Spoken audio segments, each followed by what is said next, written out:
জাহান্নামের ফেরেশতা যখন হাত খান ধরে টানতে টানতে টানতে জাহান্নামের প্রথম গেট প্রথম দুয়ারের দিকে নিয়ে যেতে শুরু করেছেন, ওই লোকটার ছোট বেটি বড় বেটি দৌড়াতে দৌড়াতে দৌড়াতে দৌড়াতে দৌড়াতে দৌড়াতে এরকম ভাবে জাহান্নামের প্রথম গেটের সামনে হাত বাড়িয়ে দাঁড় হয়ে গেছেন।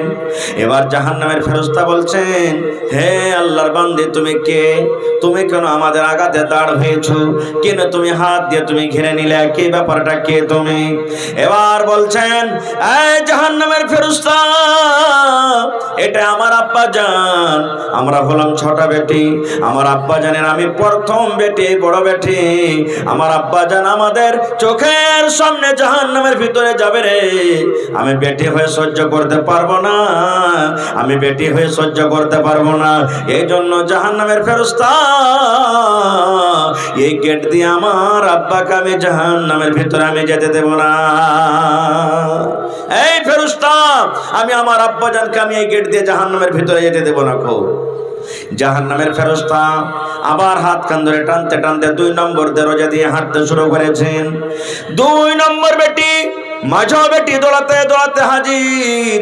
হে জাহান্নামের ফেরেশতা রে, আমি আব্বার 2 নম্বর বেটি, আমি আব্বার 2 নম্বর বেটি, মাঝো বেটি।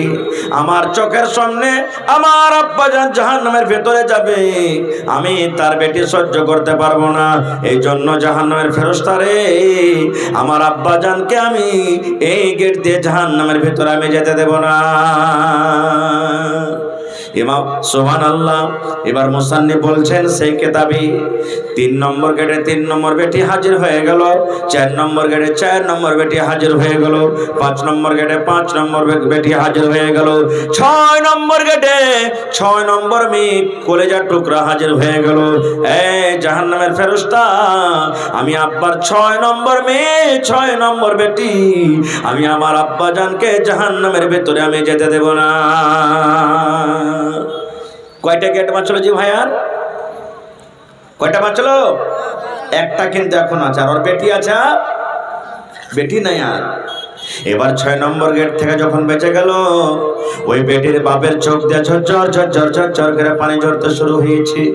বেটির বাপ কিন্তু কাঁদতে শুরু করেছে। এবার জাহান্নামের ফেরেশতা তখন বলছেন, আল্লাহর বান্দা তুমি কাঁদো কেন? এখনো তুমি জাহান্নামের ভিতরে যাওনি রে, এখনো জাহান্নামের তুমি মজা খাওনি, কি কারণে তুমি কাঁদো? তোমার চোখে কেন পানি? এবার কাঁদতে কাঁদতে বলছে জাহান্নামের ফেরেশতা রে, এখনো আমি জাহান্নামের ভিতরে যাইনি, এখনো আমি জাহান্নামের মজা পাইনি, জাহান্নামের শাস্তি আমি পাইনি, কিন্তু এই জন্য কান্দি রে ফেরেশতা। আজকে আমাকে 7 নম্বর গেট থেকে আমাকে কে বাঁচাবে? আল্লাহর কাছে দোয়া করছেন, আল্লাহ তুমি আর যদি আমাকে আর একটা বেটি দিতে। আল্লাহ ছোট বেটি আমাকে 6 নম্বর গেট থেকে বাঁচিয়ে নিল, আর একটা দরজা একটা গেট বেঁচে গেছি। আল্লাহ যদি আজকে আমার আর একটা বেটি থাকতো, আমি 7 নম্বর গেট থেকে আমি বেঁচে যাইতাম। কে আমাকে বাঁচাবে 7 নম্বর দুয়ার থেকে? এই জন্য আমি কাঁদছি। এই কাঁদতে কাঁদতে তার স্বপ্ন কিন্তু ভেঙে গেল। ছোট্ট করে বলছি ঘটনা, স্বপ্ন ভেঙে গেল। এবার স্বপ্ন যখন ভেঙেছে দেখছে আরে রাত মোটামুটি 12 1টা 2টা রাত। ওর বিবিকে দেখছে সমস্ত বেটি রেখে নিয়ে নামতে শুতে আছে, বড় বড় মশাতে ফুটছে, কতদিন থেকে মাথাতে তেল নাই, চিরুনি করেনি, সাবুন মাখেনি, কত কাপড়টা নোংরা হয়ে আছে, শুতে আছে। আর বলছে আমি তো স্বপ্ন দেখছিলাম। তখন আফসোস করে বলছে, আল্লাহ যদি আজকে আমার স্বপ্নটা যদি সত্য হইতো তাহলে আমার অবস্থা কি হইতো? এবার চোখ দিয়ে পানি ঝরছে, কাঁদতে কাঁদতে বিবিকে নিন্দার হালাতে ঘুমের হালাতে তুলে বিছানে রাখলেন, সমস্ত বেটি রেখে রাখলেন। ঠিক ফজরের টাইমে, ফজরের সময়তে মুয়াজ্জিন সাহেব যখন আজান দিয়ে দিয়েছে, আজান দেওয়ার সাথে সাথে বিবির চোখ খুলে গেছে। বিবি তখন এবার চোখটা খুলে দেখছে, হারে আমার বিছান তো ছিল নামতে, কেমন করে আমি পালঙ্গের উপরে এলাম? মাথা লেড়ে দেখছে, হারে আমার মাথাতে তো সীতা করা ছিল না, তেল ছিল না, কে আমাকে তেল দিল? আমার চুলে কে চিরুনি করে দিল? এবার স্বামীর দিকে দেখছে, কান্দা কান্দা কান্দা তার চোখ কিন্তু লাল হয়ে গেছে। কান্দে কান্দে চোখের পাতাগুলা ফুলে গেছে। এবার বলছে স্বামী গো, এত রাতের বেলাতে কেন আপনি কাঁদছেন? কি হয়েছে আপনার? এত রাতের বেলাতে না ঘুমিয়ে আপনার চোখে পানি দেখি, আপনি তো কান্দে কান্দে চোখকে ফুলিয়ে দিয়েছেন, চোখ আপনার লাল হয়ে গেছে। বলছে বিবি রে, আমি রাতের বেলাতে স্বপ্ন দেখেছি রে বিবি। এরকম এরকম ঘটনা, গোটা ঘটনা শুনিয়ে দিলেন। বলতে বলতে বলতে এরকম ভাবে বিবিকে বুকে জড়িয়ে ধরছে। বলছেন বিবি রে, জীবনে তোমার উপরে কত জুলুম করেছি, অত্যাচার করেছি, আর তোমার পরে জুলুম অত্যাচার করব না। তুমি দয়া করে আমাকে মাফ করে দাও, দয়া করে তুমি আমাকে মাফ করে দাও, দয়া করে তুমি আমাকে মাফ করে দাও। আর তোমার পরে আমি কোনোদিন জুলুম অত্যাচার করব না। ভাই মুসলমান, ঘটনা বলার উদ্দেশ্য হলো এই, আল্লাহ তাবারক ওয়া তাআলা বেটি রূপে যাকে বেটি দান করেছেন, এটা আল্লাহ রাব্বুল আলামিনের পক্ষ থেকে একটা দয়া, একটা নিয়ামত। কিন্তু আজকে আমরা মুসলমান সেই নিয়ামতটা পেয়ে আল্লাহুস সামাদ, আজকে আমরা মন ভারী করছি বেটির মান সম্মান দিনে। দিনে ইসলাম, শরীয়ত, আল্লাহ এবং আল্লাহ রাসূল মেয়েদের মান সম্মান যতটুকু বাড়িয়ে দিয়েছেন, দুনিয়ার কোনো ধর্মে এরকম মেয়েদের মান সম্মান বাড়া হয়নি। আর একটু আগে চলেন, নবীজি নিজের মেয়েকে কত ভালোবাসতেন জানেন? এটা সহিহ হাদিস। একদিনকার ঘটনা। নবীজির ছোট মেয়ের নাম কি বলেন তো আপনারা? নবীজির ছোট মেয়ের নাম কি জানেন না? আয়েশা। নাউজুবিল্লাহ। আয়েশা হলো বিবির নাম। নবীজির ছোট বেটির নাম হলো ফাতেমা রাদিয়াল্লাহু তাআলা আনহা। সব থেকে ছোট বেটি, কলিজার টুকরা। একদিনকার ঘটনা, নিজের স্বামীর বাড়ি থেকে, স্বামীর নাম কি হযরত আলী রাদিয়াল্লাহু তাআলা আনহু, নিজের স্বামীর বাড়ি থেকে আব্বার কাছে গেছেন একটা গোলাম চাহার জন্য, নেওয়ার জন্য, একটা দাসের জন্য চলে গেছেন। যেই টাইমে, যে সময়তে নবীজির বাড়ি গেলেন কে? বেটি ফাতেমা। ওই টাইমে কিন্তু নবীজি বাড়িতে নেই, কোনো কামে কাজে বা দাওয়াতের তাবলীগের কামে গেছেন। মা ফাতেমা জিজ্ঞাসা করছেন কাকে? নিজের মা, এটা সতার মা আয়েশা রাদিয়াল্লাহু তাআলা আনহাকে, যে মা আব্বাজান বাড়িতে নেই। বলছেন না রে বেটি, তোমার আব্বাজান দাওয়াতের কামে, তাবলীগের কামে গেছে। কি খবর, কি কথা নিয়ে এসেছো বলো? বলছে না, আব্বা থাকলে কিন্তু বলতাম, যে কেউ আবার কোনো সময়তে বলবো। বলছে বলো না, তোমার আব্বা আসবে তখন আমি বলে দেব। মা আয়েশা বলছেন যে তোমার আব্বা আসবে তখন বলে দেব, কি কথা বলো? বলছে না, পরে বলবো। আর বললেন না, চলে গেলেন নিজের বাড়ি। দেখেন, এই আমার মায়েরা, খালারা, যারা পর্দাতে আছেন, পিন্ডালে বসে আছেন, শুনেন। আব্বার বাড়ি গেলেন ফাতেমা, আব্বার সাথে দেখা করার জন্য, নবীর সাথে দেখা করার জন্য। দেখা হলো না। এটা বললেন না যে আচ্ছা 1 ঘন্টা থেকে যাই, 2 ঘন্টা থেকে যাই, এই বেলাখান থেকে যাই, আব্বা আসবে তখন দেখা করে যাব না। তখনই আবার নিজের স্বামীর বাড়ি চলে গেলেন হাইটে, যে কে জানি আমার আব্বা যদি, আমার স্বামী যদি আমাকে খুঁজে, আমাকে যদি বিছানার দিকে ডাকে, আমার যদি কোনো দরকার থাকে, খাইতে লাগে না, আমার স্বামী যদি আমাকে না দেখতে পেলে হয়তো নারাজ হয়ে যাবে, তখনই আবার চলে গেলেন বাড়িতে। কিন্তু আজকে মা খালার অবস্থা কি জানেন? যদি নিজের স্বামীকে বলে, আব্দুল্লাহর মা, আব্দুল্লাহর বাপ, এ হালেমার বাপ, আমি একটু আমার ভাইকে দেখাচ্ছি, আমি মাকে দেখাচ্ছি, আব্বাকে দেখাচ্ছি, যাবো আর আসবো। ও যদি খলি চলে যায় 1 ঘন্টা বলে, তো গোটাই দিন থেকে আসবে। একদিন বলে যায় তো 5 দিন ওর হবে। হবে কি হবে না? নিজের স্বামী কি সে বুঝবে না কো? মা ফাতেমা বলছে না, আমি চলে যাব। চলে গেলেন নবী আমার। আহা হা হা, সন্ধ্যেবেলাতে এলেন বাড়ি। মা আয়েশা বলছেন, নবীজি আর জানেন? বলছে কি হয়েছে? বলছে ফাতেমা দেখা করতে এসেছিল আপনার সাথে, আমি জিজ্ঞাসা করলাম কিন্তু আমাকে বলেনি। ওরে সুবহানাল্লাহ। আয় আমার এলাকার ভাইরা শুনেন, নবীজি নিজের কলিজার টুকরাকে কত ভালোবাসতেন। ওরে আল্লাহ, যখন মা আয়েশা বলেন আপনার কলিজার টুকরা ফাতেমা আপনার সাথে দেখা করার জন্য এসেছিল, তখনই নবী বাড়িতে না থেমে, নবী আমার সেই টাইমে রাতের বেলাতে নবী আমার বেটের সাথে দেখা করার জন্য চলে গেলেন। ওই টাইমে, ওই সময়তে 10,000 নাকি জি? 1 হাত মানে 50,000, 5,000। আচ্ছা ভাই, প্রথম কলম এসছেন, আল্লাহর রাস্তে দেন, কবরস্থান আখিরাতের ঘর, আখিরাতের জায়গা, আল্লাহ আপনাকে ভালোবাসবেন ইনশাআল্লাহ। দেন জি, 5000 নগদ, 5000 দিয়ে দিবেন পরে ইনশাআল্লাহ। হ্যাঁ, জমিন কিনতে হবে ভাই। বর্তমান সরপঞ্চ নাকি?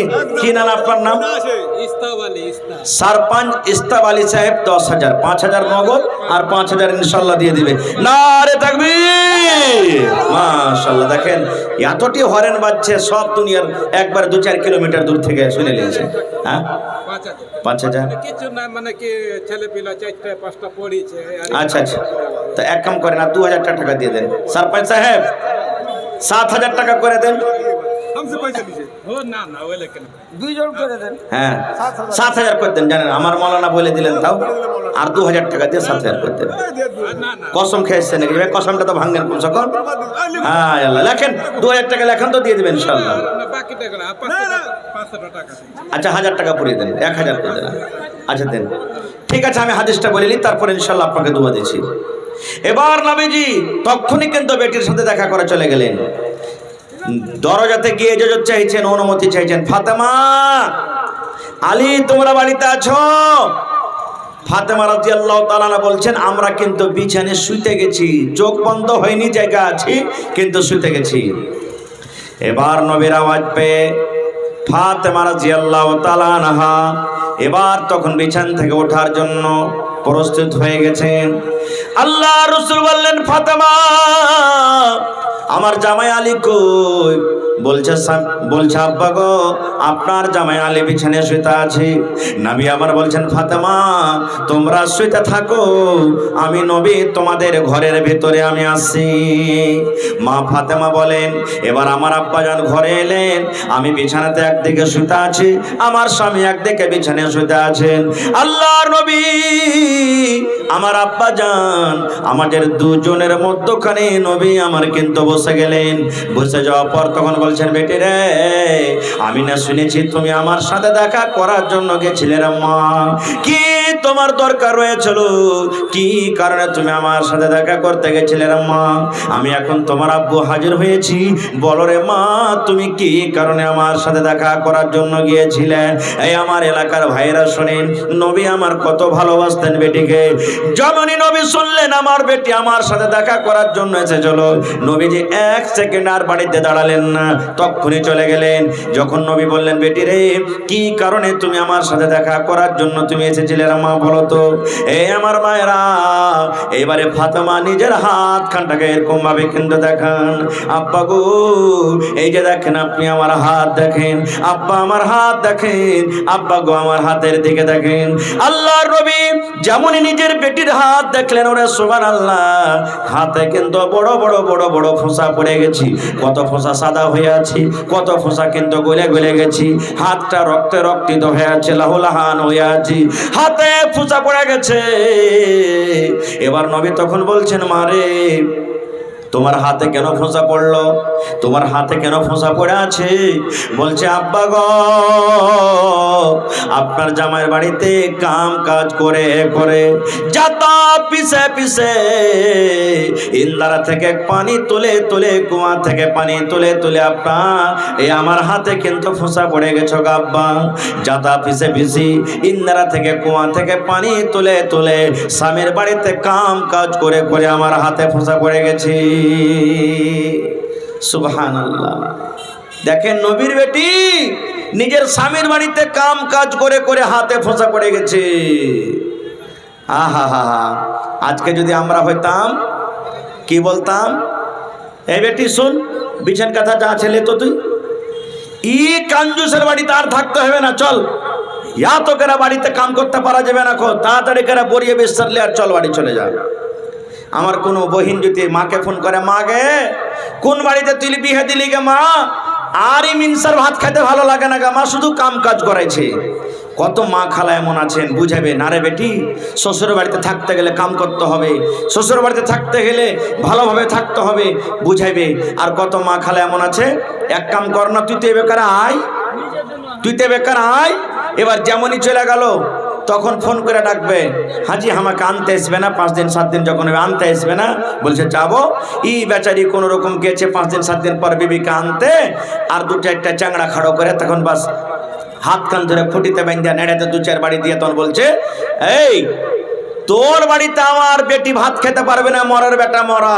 3 লাখ টাকা তোকে দিয়েছি, 2 লাখ টাকা আমার বিয়েতে খরচা হয়েছে, 5 লাখ টাকা দে, 10টা মানুষ ডাক, আর আমার বেটিকে তালাক করে তুই চলে যা। এরকম হয়েছে কি হয়নি?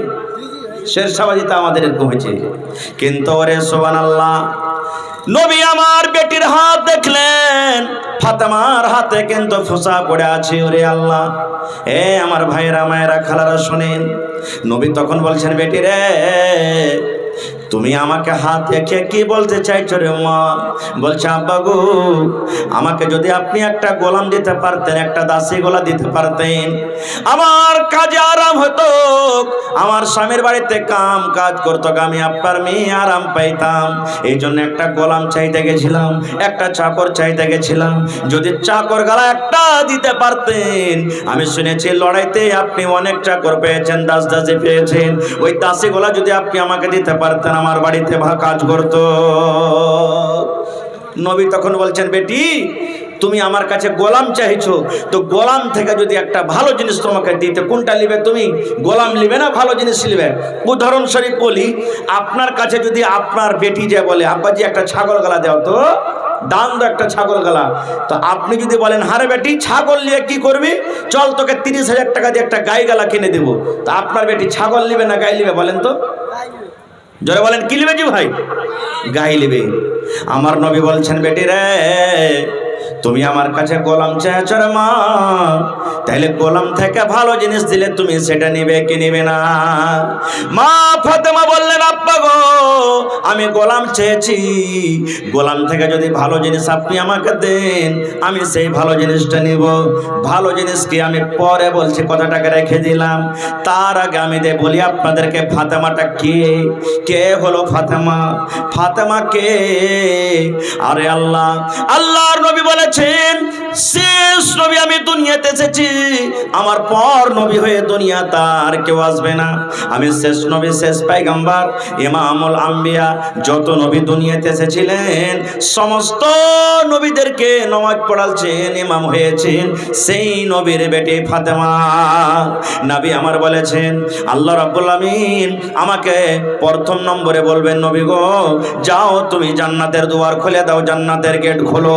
আল্লাহ রাসূল বলেছেন, আমি শেষের বেলাতে এসেছি, কিন্তু ওরে সুবহানাল্লাহ, আমি নবী সর্বপ্রথম জান্নাতের দুয়ার খুলব, আর আমার উম্মত হিসাব কিতাব করে যতক্ষণ পর্যন্ত জান্নাতের ভিতরে না যাবে, অতক্ষণ পর্যন্ত কোন নবীর উম্মত জান্নাতের ভিতরে যেতে পারবে না। এরকম নবীর বেটি ফাতেমা নিজের স্বামীর বাড়িতে কাম কাজ করে করে হাতে ফোঁসা পড়ে যেত। আর ফাতেমাকে আল্লাহ রাসূল সাল্লাল্লাহু আলাইহি সাল্লাম 10 জন নবী 10 জন সাহাবীর নাম লিয়েছেন, যাকে আশরায়ে মুবাশশিরা বলা হয়। এই আব্দুর রহমান তুমি জান্নাতে যাইবে, এই সাদ তুমি জান্নাতে যাইবে, এই আবু বকর তুমি জান্নাতে যাইবে, হে উমর তুমি জান্নাতে যাইবে, হে সাঈদ তুমি জান্নাতে যাইবে। 10 জন সাহাবীদের নাম লিয়েছেন। তার মধ্যে একজন সাহাবী ছিলেন কে? আলী রাদিয়াল্লাহু তাআলা আনহু। নবী আমার বলেছেন, আলী তুমি জান্নাতে যাইবা। দুনিয়াতে তারা জান্নাতের খুশখবরি পেয়েছেন, দুনিয়াতে জান্নাতের সার্টিফিকেট পেয়েছেন, আলে তুমি জান্নাতে যাইবা। ওরে সুবহানাল্লাহ, এরকম জান্নাতে মানুষ যে দুনিয়াতে জান্নাতের সার্টিফিকেট পেয়েছেন, এরকম জান্নাতে মানুষের বিবি হলেন কে? ফাতেমা রাদিয়াল্লাহু তাআলা আনহা, যে নিজের স্বামীর বাড়িতে কাম কাজ করে হাতে ফোঁসা পড়ে যেত। আর কে ফাতেমা?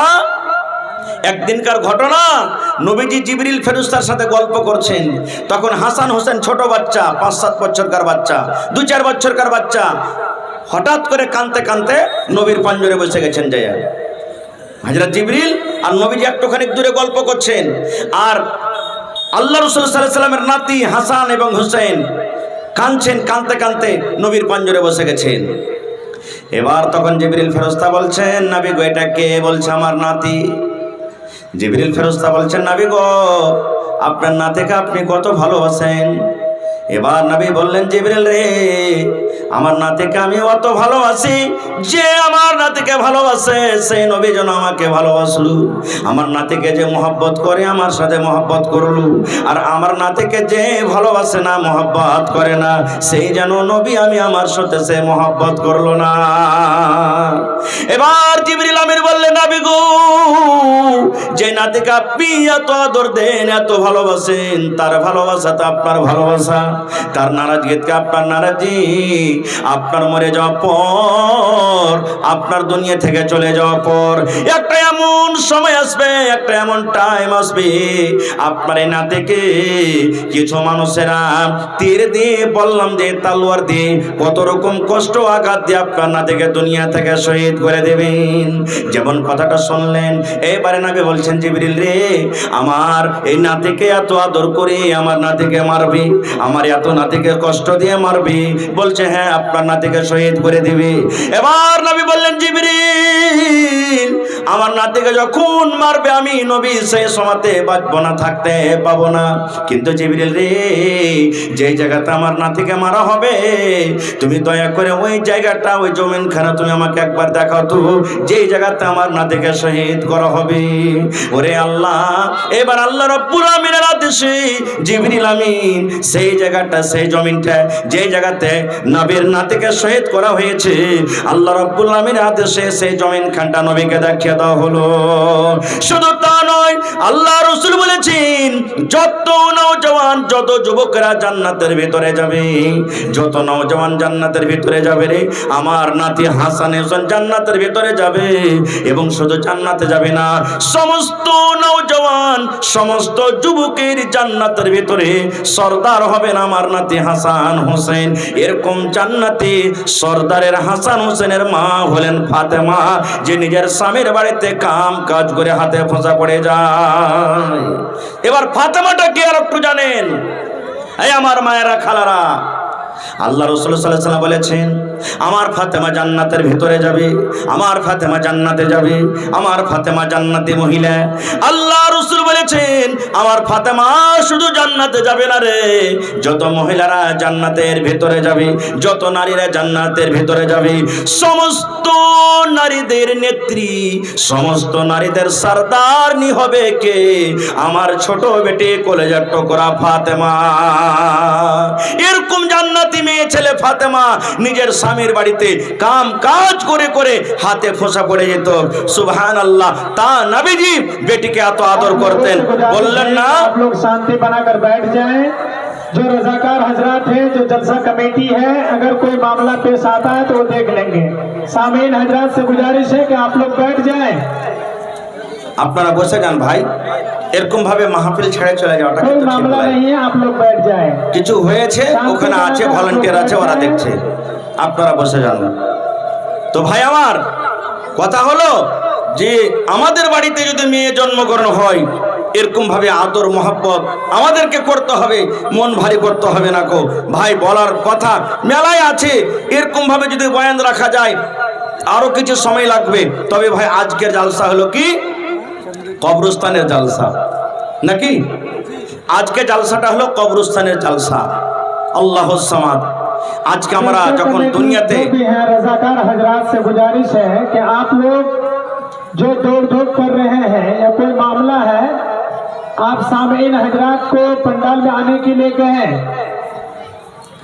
হয়নি, হবে না, হতে পারে না, আমার নবীর সাথে কারো তুলনা। হয়নি, হবে না, হতে পারে না, আমার নবীর সাথে কারো তুলনা। হায়রে তুলনা তো দূরের কথা, ছায়াও মেলে না। হয়নি, হবে না, হতে পারে না, আমার নবীর সাথে কারো তুলনা। হয়নি, হবে না, হতে পারে না, আমার নবীর সাথে কারো তুলনা। সকল নবী রাসূল ছিলেন খোদার দিবানা, দু নয়নে দেখব খোদা ছিল তামান্না। সকল নবী রাসূল ছিলেন আল্লাহর দিবানা, দু নয়নে দেখব আল্লাহ ছিল তামান্না। আরে মর নবীকে ডেকে নিলেন, আরে মর নবীকে ডেকে নিলেন, দেখবে রব্বানা। হয়নি, হবে না, হতে পারে না, আমার আমার নবীর সাথে কারো তুলনা হয়নি, হবে না, হতে পারে না। আমার নবীর সাথে কারো তুলনা। ইউসুফকে দেখে যারা আঙ্গুল কেটেছে, তারা কি আমার নবীর রূপ দেখেছে? ইউসুফকে দেখে যারা আঙ্গুল কেটেছে, তারা কি আমার নবীর রূপ দেখেছে? আরে দেখতো যদি কেটে দিত, আরে দেখতো যদি কেটে দিত কলিজা খানা। হয়নি, হবে না, হতে পারে না। আমার নবীর সাথে কারো তুলনা হয়নি, হবে না, হতে পারে না। আমার নবীর সাথে কারো তুলনা। নারে তাকবীর। ভাই আমার, আজকে জালসাটা হলো কবরস্থানের জালসা।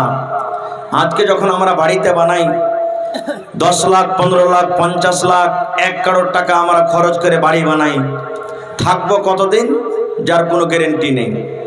1 মাস থাকবো, 1 বছর থাকবো, 50 বছর থাকবো, 1 ঘন্টা থাকবো, কি পাবো না থাকতে কোনো গ্যারেন্টি নেই।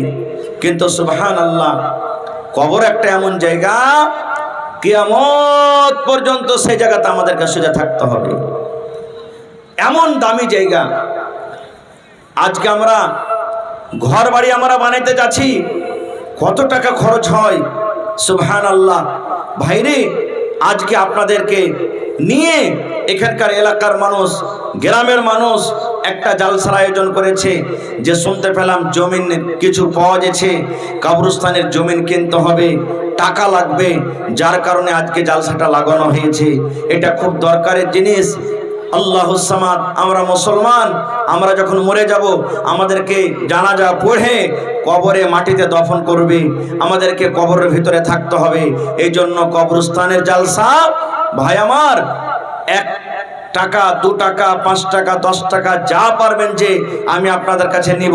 তার আগে আমি একটা আবদার রাখছি, দেখি কোন আল্লাহর বান্দা আছেন যে কবরস্থানের জন্য 1 কাঠা 2 কাঠা জমিন কেউ দান করতে পারবেন। গত রাত্রে জালসা আমার শেখে মুহতারাম তাওহীদ আলম সাহেব সালাফি হাফেজাহুল্লাহ, উনিও ছিলেন কালকে জালসাতে। আল্লাহুস সামাদ। এই মির্জাপুরে 7 কাঠা জমিন ওখানে দান হয়েছে, মসজিদের জালসা ছিল। আজকে দেখি যেখানে কবরস্থানের জমিন নেওয়া হবে, ওইখানে যদি কোনো ভাই পারেন, কাহারির জমি থাকে, তো 1 ডিসমিল হোক, 1 কাঠা হোক জমিন আপনি সেখানে দিয়ে দিবেন। আর ওখানে আপনার যদি জমিন না আছে, মাঠে ময়দানে অন্য জায়গাতে আছে, তা 1 কাঠা জমির দাম বা 1/2 কাঠা জমির দাম যা হবে, বা 1 ডিসমিল জমির দাম যা হবে, আপনি সেই জমিনটাকে কিনে আপনি ঈদগাহের কবরস্থানের জন্য আপনি দিয়ে দিবেন। তো দেখি কোন আল্লাহর বান্দা আছেন আজকে জালসাতে 1 কাঠা কিংবা 2 কাঠা কিংবা 1 ডিসমিল জমিন দান করতে পারবেন, কিংবা 50,000 টাকা একটা লোক দান করতে পারবেন। দেখি আল্লাহর কোন এমন বান্দা আছেন এই কবরস্থানের জমির জন্য 10,000, 20,000, 5,000 করে করে কতটি লোক দিতে পারবেন। কমিটির লোককে বলবো মা খালাদের পিন্ডালে চাদর দিয়ে আপনারা পাঠিয়ে দেন। মায়েরাকে বলবো, হে আমার মায়েরা, আজকে আপনাদের বয়ান আমি রাখলাম। আল্লাহ রাব্বুল আমিন আপনাদের মান সম্মান অত দিয়েছেন। মানুষেরা জুলুম অত্যাচার করছে করুক, সমাজ জুলুম অত্যাচার করছে করুক, এর হিসাব সমাজ কিয়ামতের দিন দিবে। কিন্তু আপনারা মনটা ভারী করিয়েন না। সমাজের কারণে ট্রেনের পাট্রি থেকে আপনাদেরকে জীবন দিতে হবে না, গলাতে দড়ি লাগিয়ে ফাঁসে দিতে হবে না, কো বিষের বোতল মুখে নিয়ে আপনাদেরকে বিষ খাইতে হবে না কো। এই জন্য মায়েরাকে বলবো, চাদর আপনাদের হয়তো পেন্ডালে ঘুরছে কিংবা যাচ্ছে, আপনারা চাদর ভর্তি করে করে এই আখিরাতের ঘর কবরস্থানের জন্য আপনারা দান দিয়ে পাঠাবেন। গলার হার দিবেন, নাকের নাকমণি দিবেন, পার পায়াল দিবেন, হাতের আংটি দিবেন, কাঁসা বদনা ছাগল বকরি যা আপনার জুড়বে আল্লাহর হস্তে সবাই কিন্তু আপনারা দিয়ে যাবেন। মেহেরবানি করে কেউ বাকি থাকবেন না আল্লাহর হস্তে।